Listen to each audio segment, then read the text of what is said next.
pound thing in. Good afternoon. We are on day 592 of the quarantine. I am actually starting to grow a beard. I should have grown it longer, but it is, I'm afraid if it gets much longer, my daughter is just going to grab it.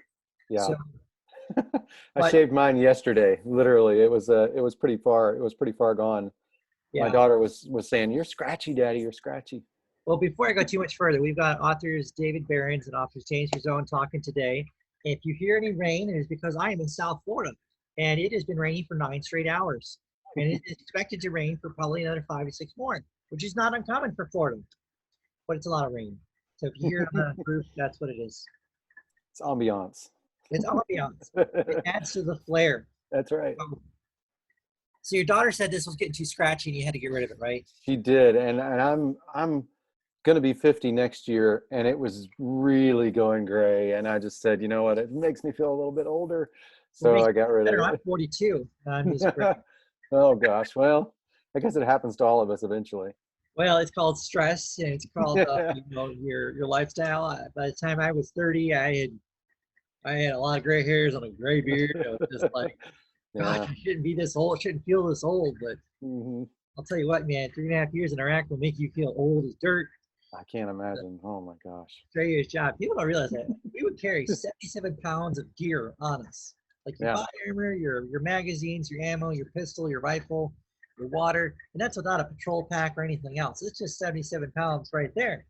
You add stuff, that's another 30, 40 more pounds sometimes, packing all that extra ammo and anything else you need. And, you're out there hoofing it, man. It's like 96 degrees, 80% humidity. You're hoofing it in like, with 80, 90 pounds on you. That'll give you the gray. That'll give you the gray. Oh, yeah. Well, so we'll have a handful of, bombs and IDs going off and people shooting at you. That'll scare the crap out of me. Yeah, for sure. I've lost a few lives, let's put it that way. Yeah, well, you got 9 more. You got a surplus.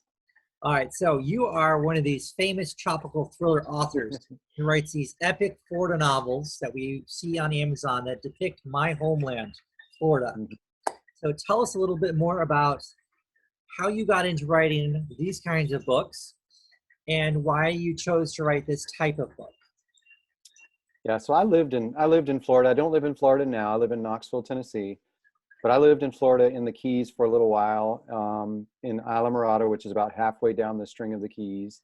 And I did live on Key Biscayne, which is closer up to Miami.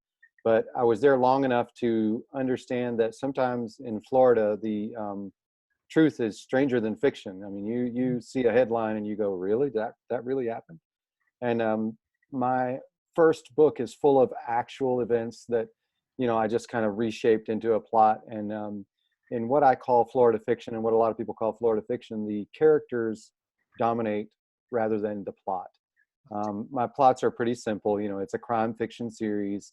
So typically somebody discovers a body or something like that early on.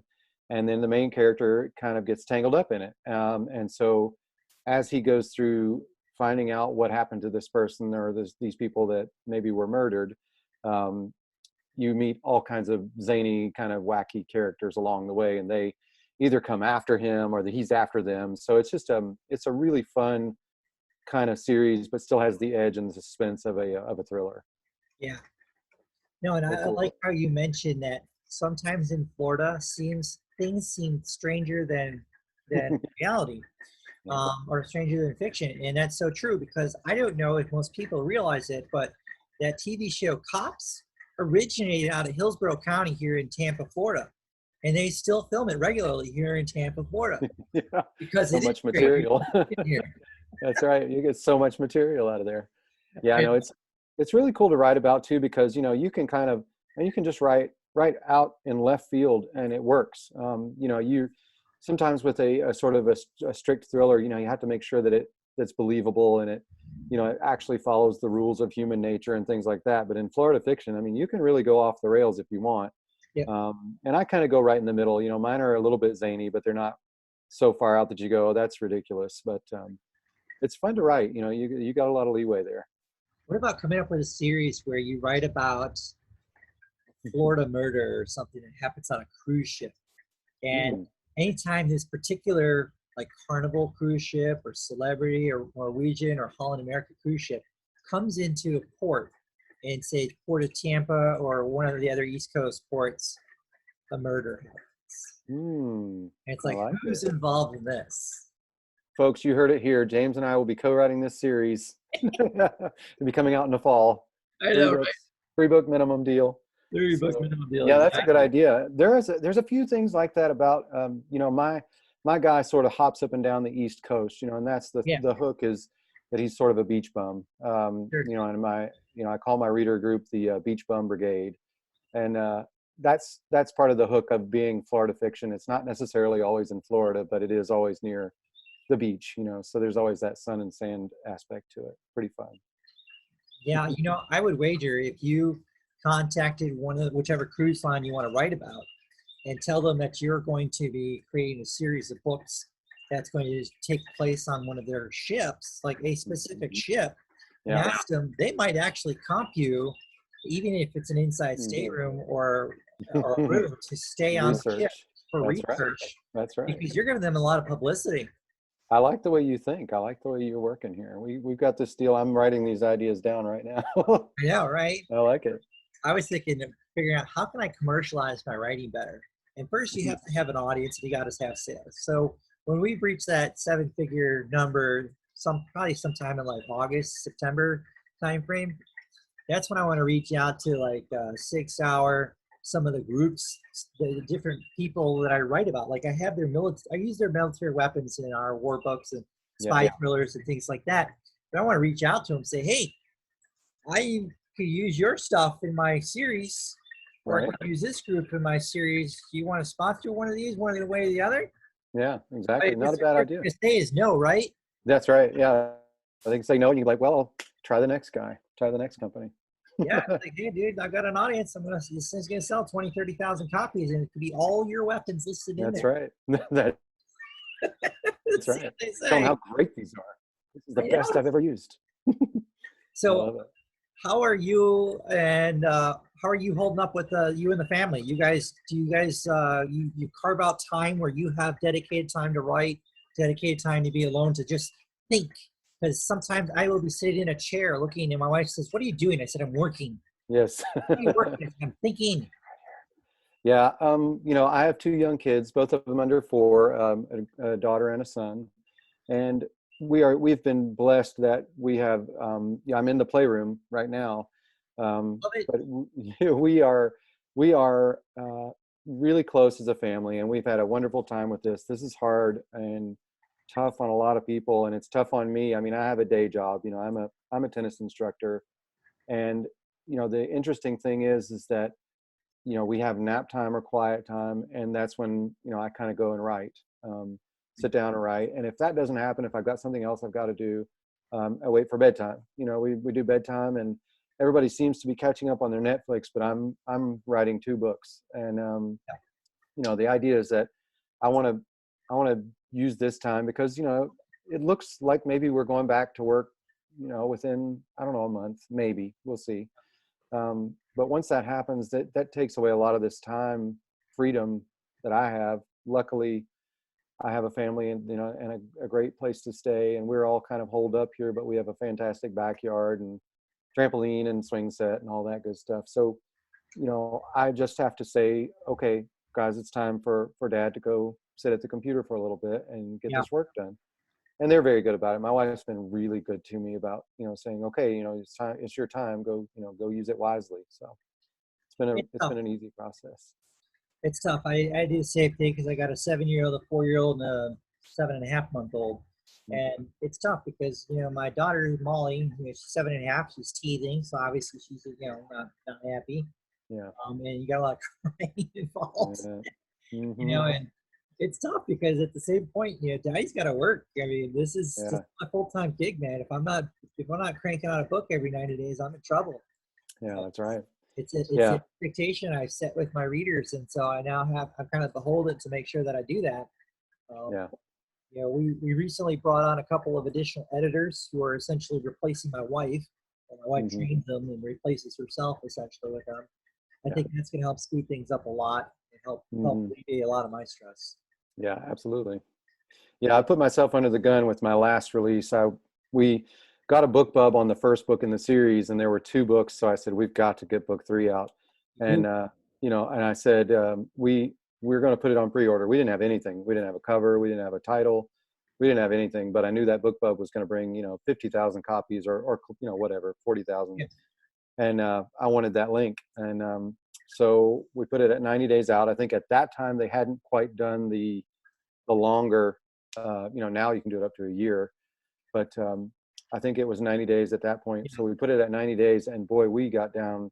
I mean, I was looking at the KDB dashboard saying, am I going to get this thing uploaded in time? So we did one extension, got it uploaded. Everything turned out great. So that thing will launch on April 30th. But I mean, I literally updated it or uploaded it like yesterday. So it's kind of crazy when you get under the deadline gun like that. It's kind of fast paced. I know what it's like. I have done 11 books on a 90-day cycle now, and it sucks. Yeah. It's really tough. It's a lot of hours. But I like the fact that Amazon has now allowed us to book them further out. Yeah. So I don't have to wait. Right. So I'm doing that with my next 2 series. I'm starting 2 series simultaneously. So when I end the current one, they see behind me, that ends at the end of May. But then I immediately start 2 new ones. And so I've got almost 2.5 books done of the first one. And I still have to start. I got the outline for book 1 of the next one. But my goal is to have these things releasing fairly quickly with each other, where one releases 1 month, one releases the next, and the next, and the next, and it'll go on like that for 6 months. So I could take these 3 books of each series and spread them out over 6 months, but essentially have a book coming out every month. Right. So it's an enormous amount of work on my part between now and say the first part of or middle of July. But in every crisis, there's an opportunity. And right now, obviously our nation's facing a bit of a crisis, but there's an opportunity. And I don't mean to sound cold or harsh, but this pandemic is going to unfortunately be the demise of a lot of authors on the bubble. Yeah. People who aren't doing it full time, like people who are just, it's a hobby. Because consumers, as they tighten their belt, are going to make decisions about what books they want to read, what do they want to buy, much more carefully than they do now when they had money in their pockets. And so they're going to start really looking for quality books, ones that have lots of reviews, look professional, and authors who've been around for a while and well established with their audiences. And so that's kind of where I see there's an opportunity. But I also see that it's a very cautionary tale for a lot of folks, that the 6 to 9 months is going to be a rough time. Yeah, I see that too. I mean, I was very fortunate, and I think I may have told you this when we were discussing it, but I was fortunate enough to get a BookBub deal right before. I mean, this was like 2 days before the lockdown. Yeah. And it was so funny because, I mean, I've had my 2 best months of the year, and my audience trends a little bit older, so maybe they're not as affected. Everyone's affected, but maybe they were. They were using just their income from, I don't know, from Social Security or whatever little they made or have in the bank. And so they weren't losing a job that was paying for the book. And, thankfully, I've been able to sustain. And hopefully, that audience will stay with me. Yeah, it's the demographics is so interesting because, like, I spent for the first 2.5 years I was writing, I did only Facebook ads. I didn't touch AMS, didn't really know much about it. And I discovered after $20,000 on Facebook ads that my demographic is between 40 and 45, 85% male. And it tends to lean a little moderate to a little more conservative just because of the genre I write in. Yeah. And so that's kind of my target audience, I guess. AMS doesn't let you do that, but the tricky thing, so here's the thing with AMS. I don't want to explain a lot of my secrets to everyone because I have a company coming out that's going to be using a lot of that. But there's a lot of scraping services out there, and they do a real lot of good stuff. They do about 75, 80% of the work for you. What they don't do is they don't tell you future trends. They don't tell you where the market's going. They don't tell you where the gap is. They don't tell you where the opportunity is. You have to take the data they've given you and then sift through it to find the hole, to find the gap in the market. It's like you'll never see a Burger King. You'll almost never see a Burger King not within spitting distance of a McDonald's. Now, there's a very specific science that goes into that. McDonald's has spent an inordinate amount of money on assessing demographics of certain areas of cities and in just different areas.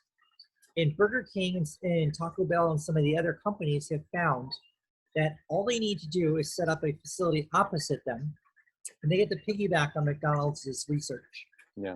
Now, their audience is distinctly different. People who like Burger King typically don't like McDonald's and vice versa. So it doesn't really affect each other. But Burger King figured out a way to leverage their service. So you got to take what the scrapers are doing and look at that and say, where's the gap? Where's the gap? What's not being met? Where's that spot across the street? Correct. Where's this spot across the street that I can park my next series in and be the only guy there doing it?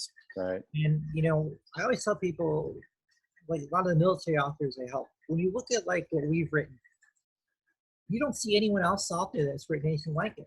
It's one of a kind. It's unique.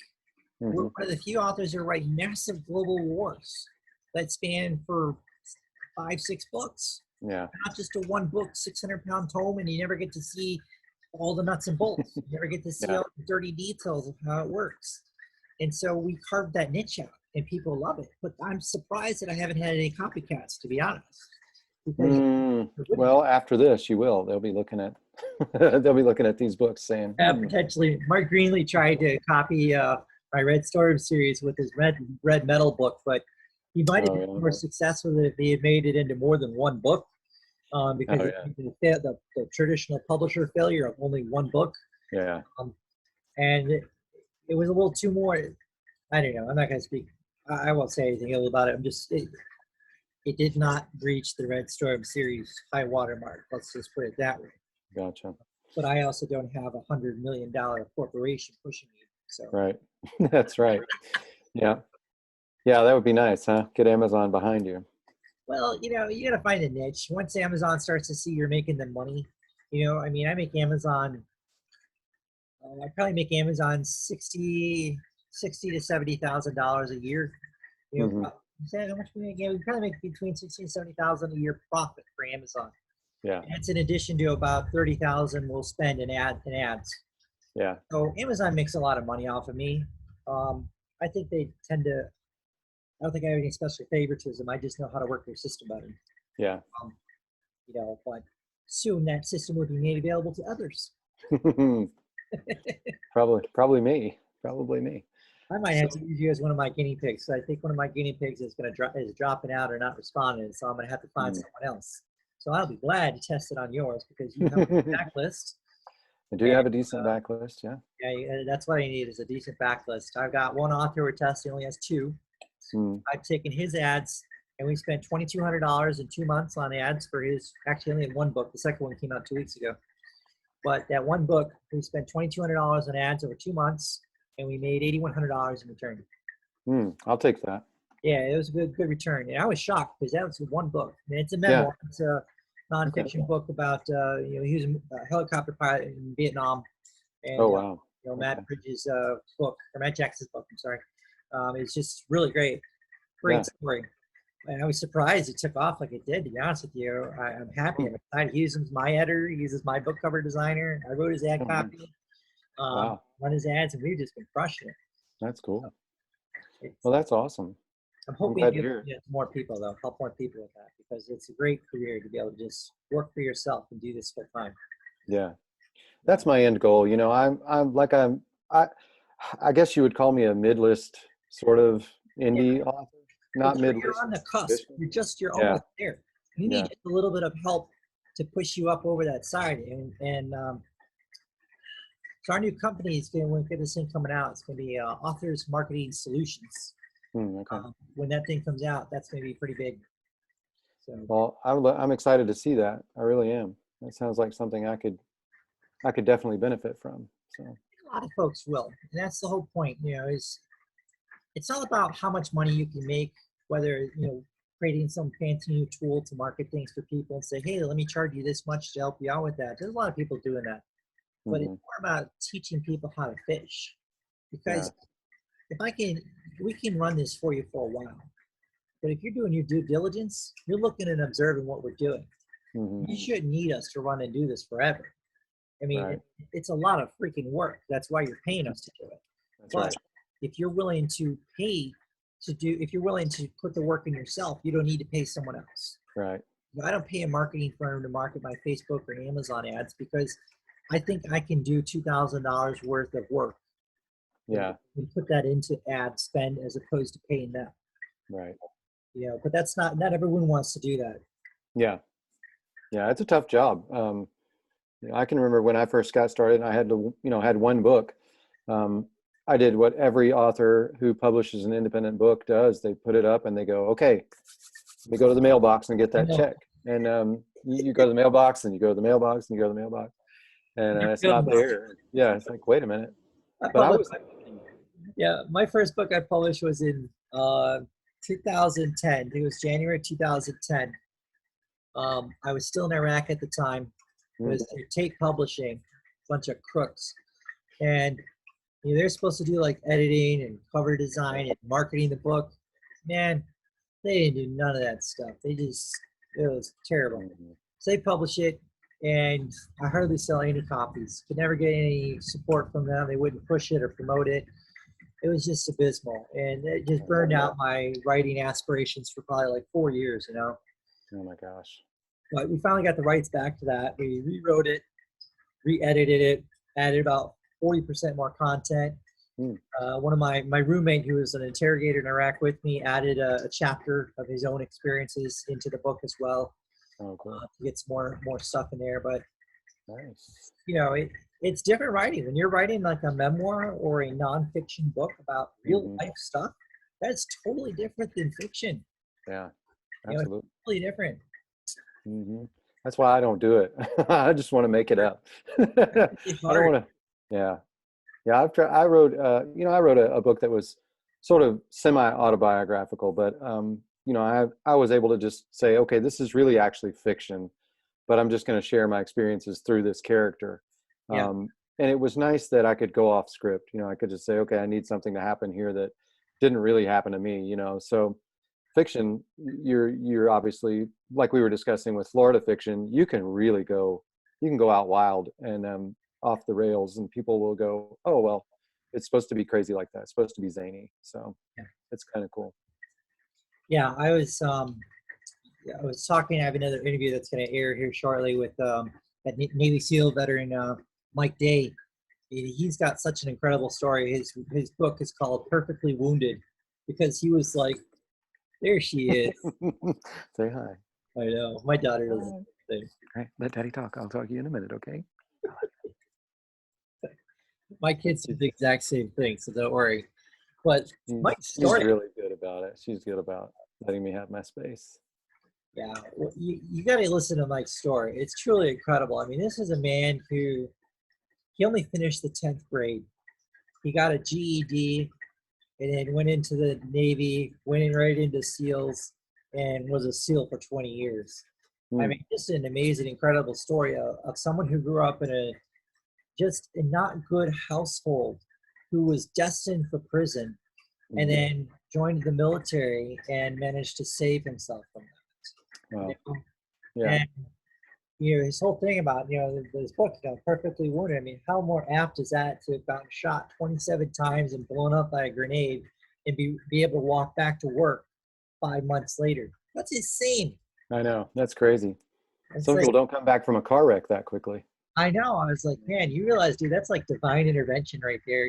God's got a big plan for you to have gone through all that, because I don't know anyone who's gone through that. I don't either. I have never heard that. That's amazing. It is. I mean, they'll show you, like, he's got tattoos of all of his bullet holes. Oh my gosh, that's crazy. It's golly. Insane. That's just an incredible story. But those are the kind of stories I like hearing about. I like hearing.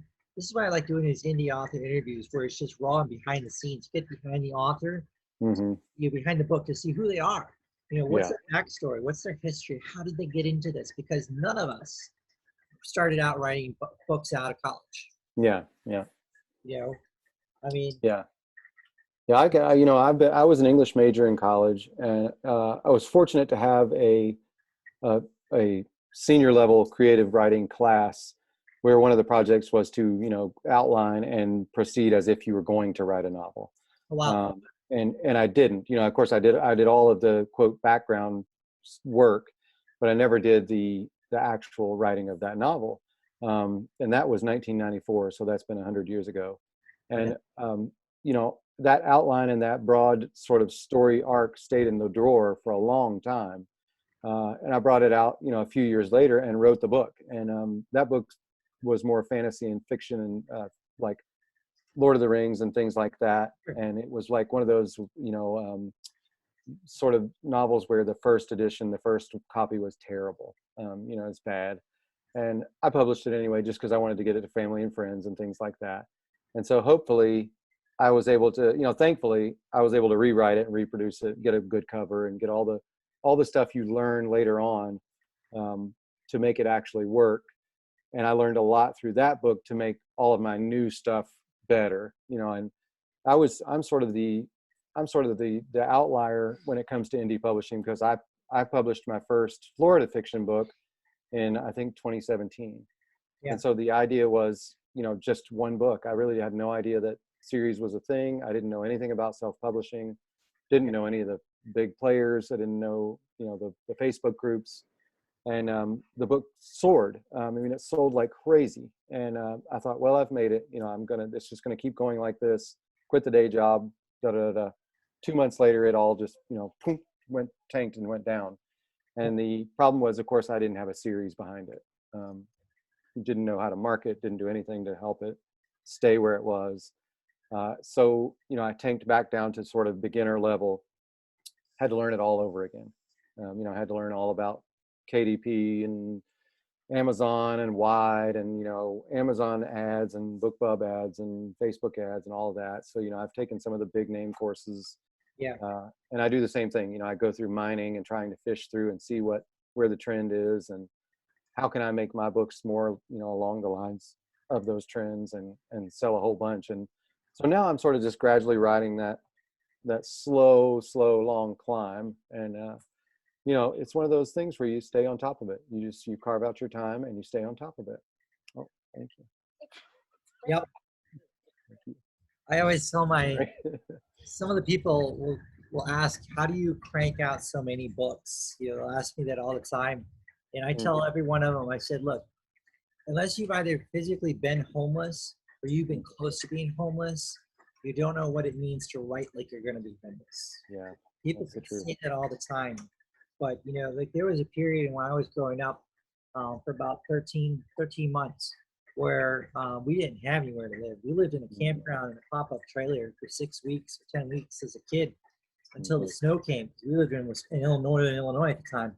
And then once it started, when it would rain heavy like it is now, the whole thing would get soaked. We go stay in a couple people's, living rooms. I didn't have an address. I didn't have a phone number. I didn't have a hot shower for, better part of 8-9 months like that. And that was tough. I was like 11, 12 when that went on. And, I've had a couple times where I got laid off and was just unemployed. And during the, sequestration, the government cuts, when I was still working in the government, there was just no jobs to be had. Everything was getting cut. And then the worst thing in the world possibly could happen to me was my security clearance expired because I wasn't working and it was time for my renewal and I wasn't at a job that could renew it. So when that happened, I was permanently gone. I was done. I had to find a completely new career. Oh man. Doing this for 18 years. I had to find a whole new career. And that's when I got into writing. Wow. That's pretty cool. Yeah. I've been very fortunate that I've been working and, I've got a job that allows me some time to write. And, I've produced a lot of books and I'm nowhere near as fast as some of the other people that we know about. But I managed to put out 4 or 5 or 6 a year doing, 1,000, 1,500 words a day.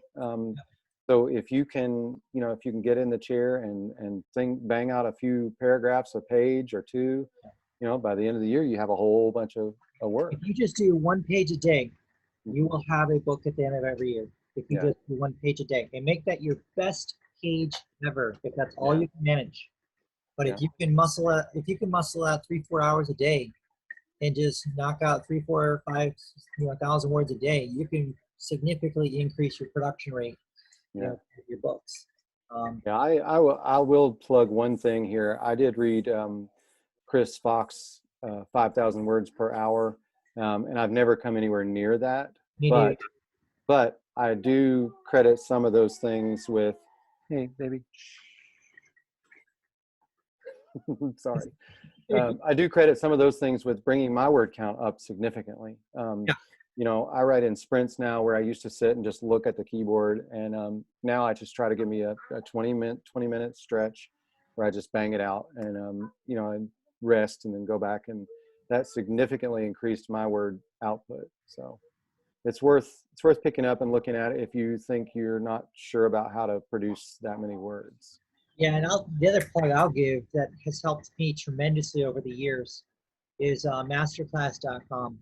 As soon as that came out and I saw that, I signed up for it. I've had that membership now since its inception, I think. And I'll sit and I'll listen to David Baldacci. I'll sit and listen to Dan Brown and James Patterson. I'll listen to these folks. And for me, when I get stuck in a writing block, I'll sit down and spend 20 minutes listening to them talk, or I'm unstuck. And I'll do that all the time because it just, the insights, just the little tricks, the reminders to do X, Y, and Z throughout the book is exactly what I need. I agree with that totally. I watched the Neil Gaiman one not long ago, and just fascinating to hear somebody who you think is a master of the craft, talk about how they do it, and hopefully absorb some of that, and take it in. So, well, I think what a lot of hobbyists or authors, even good authors, forget is when you're crafting the book, you got to remember there's such things like story beats and pacing, that you got to have in there, because when you're coming towards the end of the paragraph or the end of the chapter, those last like 5 paragraphs have to hit it out of the park. They got to be like, oh my God, what's going on? So I have to turn the page to find out what happened at the end of the chapter. Then the first part of that new chapter has to grab the reader by the throat, so they have to continue reading to figure out what happened. And they look over at their alarm clock and go, oh my God, it's 2:30 in the morning. I have to go 3 a.m. Yes. Yeah. It's funny that you say that, because I just read a book, and right now I don't read much, physically read a book. I either Kindle or Audible, or audiobook. And I'm listening to a book, Joe Nesbø wrote The Snowman, which is just a crime procedural. It's kind of a thriller, and it was made into a movie. And I don't go see movies much. I just thought, well, I'll get the book. So I grabbed the book, and it was the same exact feeling. I had to know what was going to happen on the next page, or the next chapter. So I'm sitting in the driveway, listening. That's when I get my listening in, is in the car. So I'm sitting in the driveway going, okay, maybe just one more minute. So that's a good. Maybe I should drive around so I don't look like a crazy That's man. right. Go around the block and get the next chapter. So it's crucial that last bit of the chapter and the first bit get the hook in. So one of the things you should look at, another selfless plug would be readerlinks.com. It's $20 a month, but hands down, it's one of the best things, because if you don't understand what your read through is, you don't know where in the series you got to fix things. Like my first series, poorly edited. Okay, fresh start out, bad book covers, poorly edited. I only had like a 50% read through ratio. But my second series, we improved a lot of things, and that read through got up to 73%. But the series behind us, that's the one we put the absolute most effort into. And we recovered that series. We started out on the wrong foot with it. But that series got a 92% read-through ratio from books 1 to 5 so far, or books 1 to 4. That's all it's out right now. But that's after me like spending hundreds of hours listening to Masterclass and reading a few other specific key books to learn how they do it and putting that craft into this. That's insane. That's crazy read through. I think I'm at 65% or something, and I feel like that's pretty good. And it's good by any other standard, because most of them are using 50%. Yeah. But that's, it's funny you mentioned just a few minutes ago, you mentioned beats and things like that. And I wrote the first couple of mine with no outline, no nothing. I didn't intend for them to be amazing and didn't want them to be, literary classics or anything. I just wanted something really fun for my family and friends to read. Yeah. After I learned how to do beats and an outline, my outlines have progressively gotten even longer and longer. Yeah. And so back to our tip about productivity, when I used to sit down to write without that outline, I'd have to get going again. I have to go back and read what I wrote. Where am I? Where is this character? Where is that character? What do I need to happen in this chapter? Where am I going? And if you've got a beat sheet or at least an outline, a general outline, you go, oh, I'm right here. This is where I am. This is where these people are. This is where I need to get to. Much faster that way, because I sit down and boom, I know exactly where I am. And the good news with that is it's pretty easy to learn. I had no skill at it whatsoever, but you can Google it and come up with 1,000 different methods and find one that works for you. In a way, my wife did that for us. She co-writes everything with me. And so she does that. She looks at the chapters and she says, okay, what are the scenes in this chapter? Are they dialogue or action? Dialogue or action? Yeah. And it's what she'll write out throughout the whole paragraph is every chapter, the dialogue, action, every single scene throughout the whole book. And she looks at it and says, okay, too much dialogue here, too much action here. Let's move some things around. So then we switch scenes around and move it around inside the book. Yeah. What that allows us to do is to have those positive and the negative beats, positive and negative beats. Mm-hmm. It goes up and down with the emotions. So that way you're having that emotional roller coaster of yay, oh, yay, no, yeah, and we're gonna die, type right. roller coaster. And that's what a reader wants. Yeah, absolutely.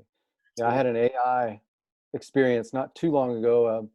I can't even remember what company it was, but somebody that I'm actually in sort of a mastermind with was like, hey, I've got a friend who's doing this AI, look at your novels, see where the high points and low points are. And if you come out with a roller coaster graph, you've done it right.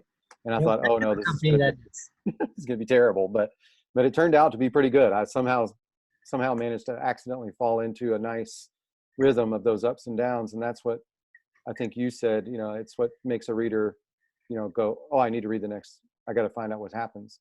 And then they get to the end of that one, I got to find out what happens. And then they look at the alarm clock and it's 3 a.m. So yeah, that's the trick. That's the real trick. Yep. I know exactly what company that is. I run all my manuscripts through that thing right now. So it's reinforced my, my method that my wife and I use. Very nice. It was eye-opening and gratifying to see that I had accidentally done it right. So yeah, it's pretty neat. Yeah. So what's on the deck for you next? What are you doing next, or what are you doing now? You're working on, I think you said, a third book with your co-author for this series, right? Yes. Yeah. The third book. Yeah, to give yourself that deadline that says hell or high water, it's got to be done. Yeah. Yeah. And it is uploaded and it's done. I don't think we can make any changes right now. Okay. Looking at the calendar up there, it comes out on the 30th, and it's the 24th. Yeah, we may have one more day, but it's gone through the ropes. I uploaded it, breathing heavy, looking at that deadline, saying, oh, it's got to be there. So that one launches on the 30th. That's got a good head of pre-order steam behind it. The next book in the Troy Bodine series is on pre-order for the next month. That's kind of a secret. Nobody knows about that yet.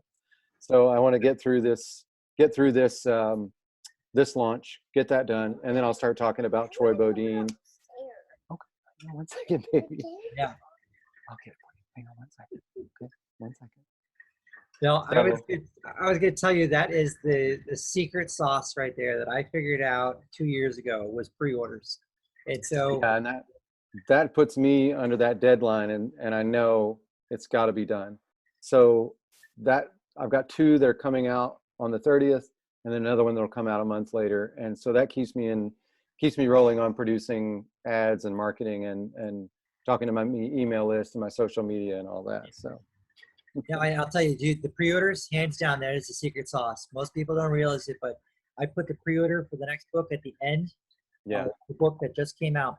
So when book 5, Retribution, comes out end of next month, I'm going to have the pre-orders for multiple books of the new series already lined up in there. So everyone will be able to transition from one book to the next. Because I probably made $100,000 mistake last year when I didn't do that. I didn't have rigged, set up, with a pre-order and the right cover and everything ready to go at the end of book 6 of our major series. Yeah. And so I had 30,000 people buy that book, between buys and downloads, 30,000 people in 6 weeks. And I didn't have a freaking pre-order for them to be ready. It was terrible. Well, I made that's why a mistake. That's why we're indies. We can learn and we can adapt for the next time. So I tell everyone, don't make my mistake, okay? Don't. Yeah. I made it for you. It cost me a lot of money. Don't do it yourself. Save yourself. That's right. Learn from the mistake. Yeah, and I try to make sure I've got something on pre-order pretty much all the time. And some of the pre-orders are longer and some of them are shorter. Yeah. Just based on where I am with the co-writer and where I am on my own drafts. And but it's nice that Amazon's allowed us a little bit of flexibility and we can go out a little bit longer now. And so helped us out. Which I don't know why they wouldn't do that. I mean, it just allows people to just, buy and buy and buy. Yeah. And let us, behind the scenes, let us work through the process, the publishing process. So let us have time to market and push it, because at the end of the day, Amazon just makes more money on it. Yeah, exactly. Right. Yeah. Why wouldn't they want us to just keep pushing and pushing? So yeah.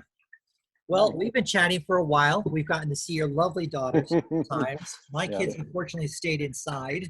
The rain is still going on during this entire conversation. Gosh. But we should probably come to an end, and look forward to talking again in the future. And I wish you the best of luck with your next series and how that's going to work out.